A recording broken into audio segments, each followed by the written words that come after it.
Social मीडियाच्या मित्रांना एक पोपट घेऊन आले, तेही नांदेडहून, आणि तेही मोटरसायकल चलवीत त्यांना रोडला हे दिसला होता, सापडला. ते साहजिकच कोणतरी पाळाय त्यांनी धरला असेल हे पिंजऱ्यात ठेवण्यासाठी.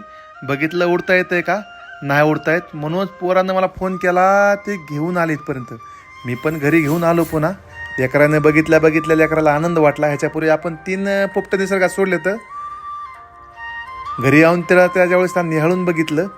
काही ठिकाणी त्याचे पंख कापले होते आणि काही ठिकाणी उपटिले होते. आता साहजिकच ते डिप्रेशनमध्ये असल्यामुळे चावाय बघू लागला, त्यांनी चावला पण. मग त्याला सावधपणे कपड्यानं धरून त्याला खाऊ घालायचे प्रयत्न केले. थोडंसं खाल्लं पण त्यांनी. म्हणजे एखाद्या वेळेस ताण्यातला असं म्हणून पाणीही पाजलं.